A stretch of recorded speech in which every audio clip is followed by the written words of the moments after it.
Hey YNR fans! Waving hand, welcome to YNR Trends, your go-to spot for the juiciest Young and the Restless updates, shocking spoilers, and all the drama you can't stop talking about. From surprise returns to scandalous twists, we break it all down for you, every day. So grab your coffee, hit that subscribe button, and let's dive right into Genoa City's hottest gossip. The Young and the Restless recap for Friday, September 5th reveals that Michael Baldwin will explore spying for Victor Newman, while Phyllis Summers sabotages Kane Ashby and Lily Winter's progress. At Crimson Lights, Phyllis will listen in on Michael's message to Lauren Fenmore Baldwin about his new job offer, questioning him and realizing Kane requires a fixer. Michael refuses to confirm anything, so Phyllis offers to clean the slate and re-establish their friendship if he confesses the Kane facts.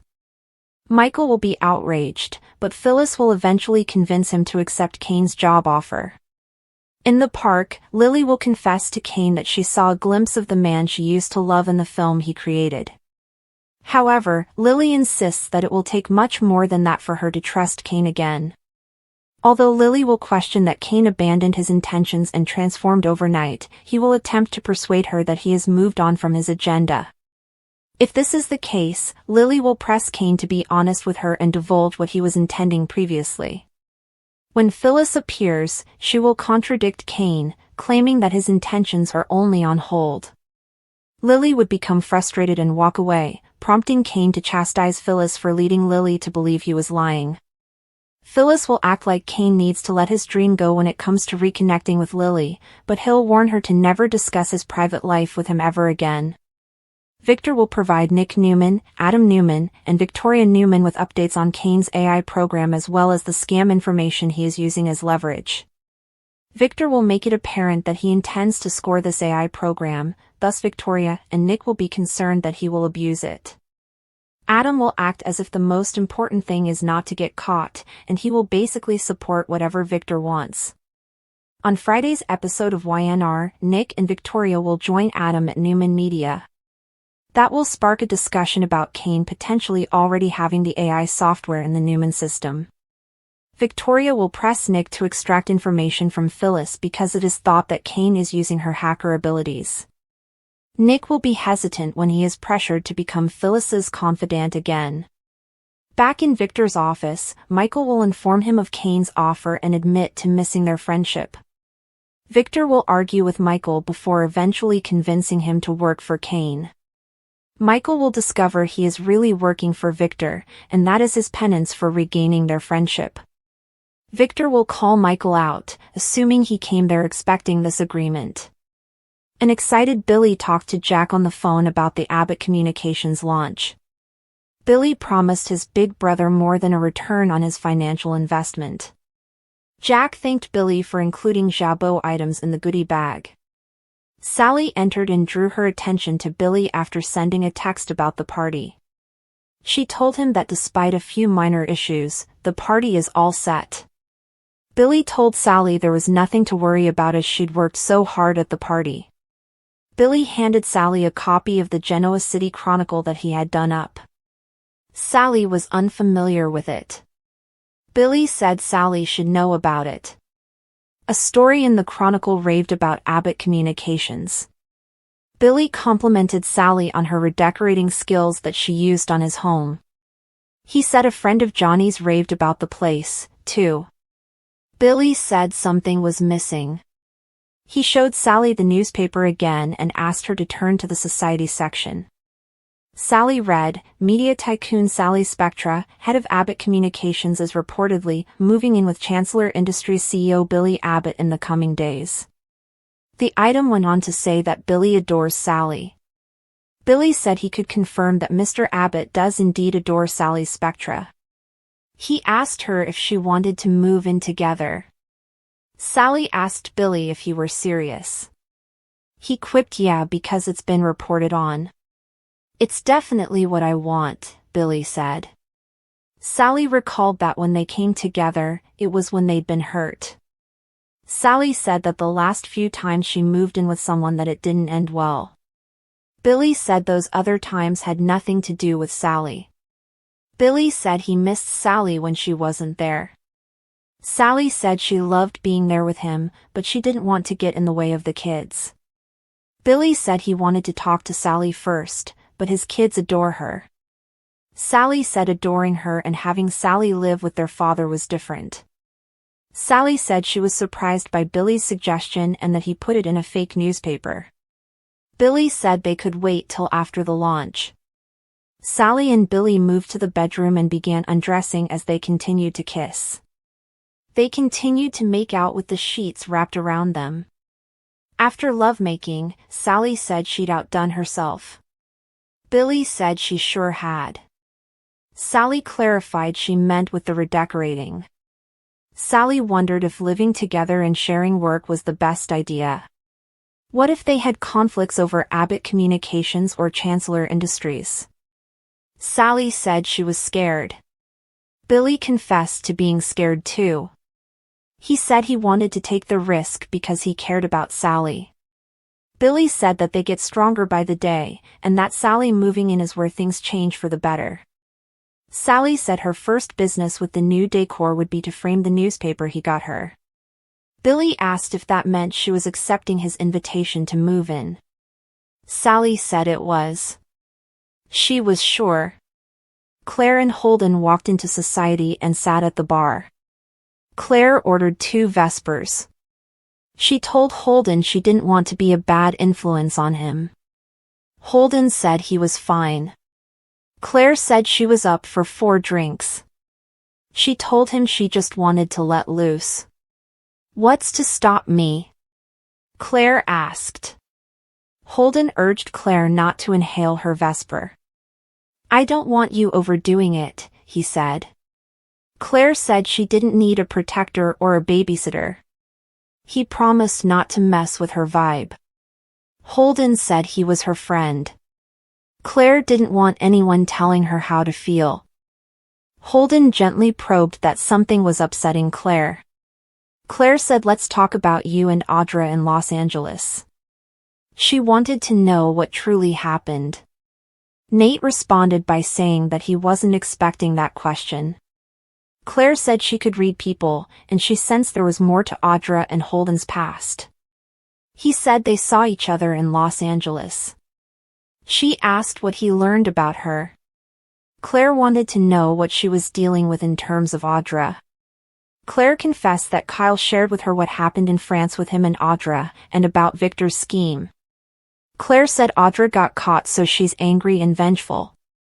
She wanted to know how far Audra would go. Claire said now that Audra isn't working with her grandfather anymore, the gloves and the wheels have come off. Claire said that if Nate had broken up with Audra, then she might feel she had nothing else to lose. Holden theorized Audra wouldn't do anything physically dangerous, but she was unpredictable. He advised Claire to stay away from her. Claire said she wasn't afraid of Audra Charles. Holden asked Claire if she wanted to get back into the ring. Claire said she wasn't afraid of Audra. She suspected that Audra would burn the house down to make a point. Holden suggested Claire play defense instead of offense. Holden asked Claire about her doubts about Kyle. Claire said Kyle confessed that he had kissed Audra in France. She said that Kyle apologized for not telling Claire about the kiss earlier. Holden asked if Kyle's plan to fix things was working. Claire said the Vespers were working better. Holden said he could handle Audra if Claire needed her to back off. Meanwhile, Kyle went jogging in Chancellor Park, where he ran into Audra, who was also exercising. She cautioned him that there were some things he'd never be able to run away from. Audra noted that Kyle got extra touchy when she brought up Claire's name. Kyle asked Audra why she was trying to goad him. She said it's because it was so easy. Kyle wondered if being with Tucker had distorted Audra's humanity. She turned the tables, accusing him of being attracted to him. Kyle asked Audra if she were interested in him. Was the seduction in France just a plan with Victor? Audra said that she was upset about Damien being murdered. Audra pointed out that there were 2 people on that train. Kyle said it made him sick that he pretended to be interested in her. Audra pushed back. Kyle wished that Nate had dumped Audra. Kyle asked where Nate was and why Audra was alone. Audra countered she wasn't alone, but, in fact, she was with Nate. He asked how this ended for her. Audra said she would rise like a phoenix. Kyle countered it was more like a vampire. Audra said this won't end well for Kyle and Claire. Kyle threatened to destroy Audra if she didn't back off. Audra wasn't impressed. Kyle pointed out that he had Victor on his side now. He said that Victor claimed his efforts against Kyle were a test, one that he passed. Audra accused Kyle of using Victor as a shield. "Don't make me come after you," Kyle told Audra before walking away. Later, Kyle returned home. He was out of breath from running. Jack asked Kyle how his run was. Kyle said he ran into Audra. He wasn't sure what else there was to say. Kyle said he hadn't heard from Claire yet. Jack wondered if Claire needed to sleep on things. Kyle wondered if Claire would ever realize that Kyle didn't mean to hurt her. Jack said Claire will have to come to that on her own. Jack advised Kyle not to try to fix things right away. Jack said Kyle could call Claire in the morning, apologize, and tell Claire how he felt. Kyle said he was worried if Claire was left alone for too long she'd realize she was better off without Kyle. Jack said he believed that he and Claire can work this out. Kyle wondered how he could get through to Claire. Maybe if he drove Audra out of town? Kyle said he would try. Meanwhile, Claire said she'd love to smack the smug smile off Audra's face. Holden said Audra plays dirty. Claire said that Holden didn't know her past. Claire pushed for more details on what happened in Los Angeles. Audra, now wearing a red dress, walked into society. She called seeing Claire and Holden together as cozy. Claire glared at Audra. Jack and Diane's drink together at society was interrupted when Phyllis walked in. Diane said that she'd like to wring Phyllis's neck as she's teaming up with Kane. Diane was shocked when Jack waved to Phyllis to join them. Jack asked Phyllis how things were going with Kane. Phyllis said things with Kane were going to be epic, but she wasn't going to give specifics. Diane asked when Kane's big plan was going to unfold, when Harrison went off to college. Diane said that Kane was pulling back on everything. Phyllis denied that it was happening. The redhead added that Kane got rid of Billy. Is her nose growing? Diane asked Jack, making a Pinocchio reference to Phyllis's lies. Phyllis conceded there was a delay. She accused Diane of being devious. Phyllis said everything that came out of Diane's mouth was white noise.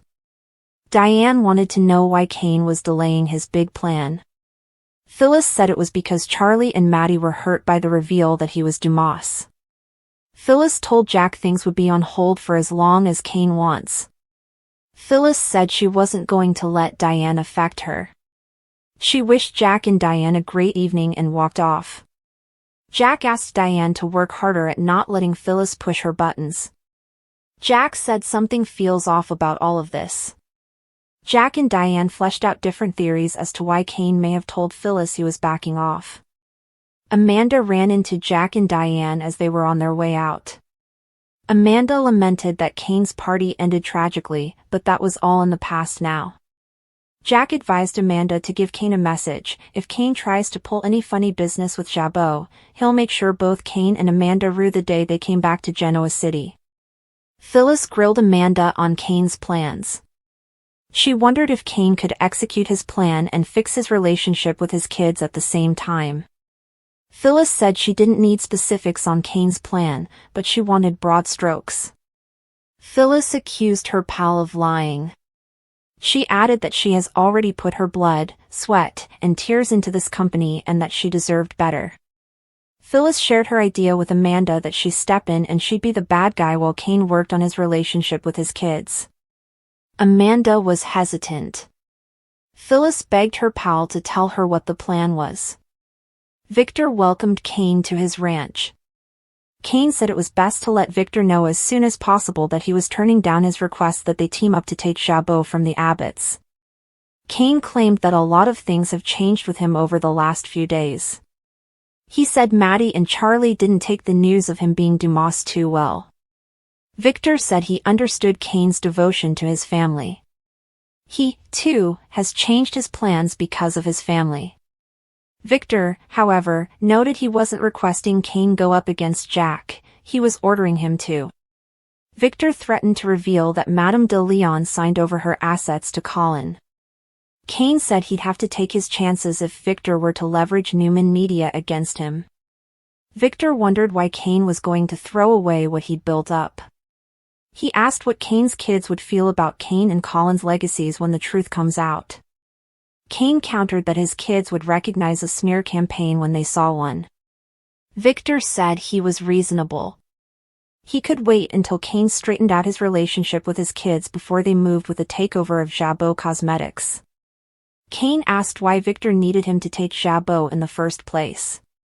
Victor told Kane he knows about his artificial intelligence (AI) program. He knows Kane wants to get more money, and he's going to have to share that money with Victor. Kane and Victor bickered back and forth over his plan with AI. Victor pointed out that Phyllis's hacking abilities would help him with his plan. Victor added that Kane uses sarcasm when he's backed into a corner. Kane said using AI to take over companies is not possible. Victor said it was possible. He added that he, Victor, will benefit from the use of artificial intelligence, and not Kane. Kane admonished Victor that AI could be dangerous. He said that type of power should be used for good, not a self-serving power grab. Victor said the software should be used to destroy Jabot, and the company would be taken away from the Abbotts once and for all. Kyle, holding the ring he bought for Claire, said he wanted to spend the rest of his life with her. Claire said she wasn't expecting him to propose. Kyle said tonight seemed like the perfect time. Kyle asked Claire to say yes so he'd be the happiest man in the world. Claire wanted to know when Kyle bought the ring.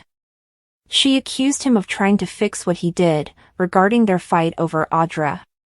Claire said that Kyle is saying words any woman would love to hear, including her. She added that his actions appear to be in response to his lies. Claire asked for time. Instead, she got a dinner invitation and a marriage proposal. Claire said that she and Kyle haven't even lived together. She suspected that she and Kyle would be looking at apartments, not planning a wedding. Claire wondered what was next. Was Kyle going to suggest they have a baby? Kyle followed Claire into the living room. He assured her he wasn't proposing marriage to do damage control. Okay, Claire said. Kyle wondered if that meant she believed him or still had doubts. And, no, he wasn't suggesting that they have a baby. He apologized for not reading the room. He said there were no excuses. Claire shared that the idea of him and Audra being so close still confused her. Kyle re-explained that he was trying to expose Victor's plan. Claire wanted to know if sleeping with Audra was a possibility that Kyle was entertaining. Kyle and Claire returned to the dining table. He asked her about her day.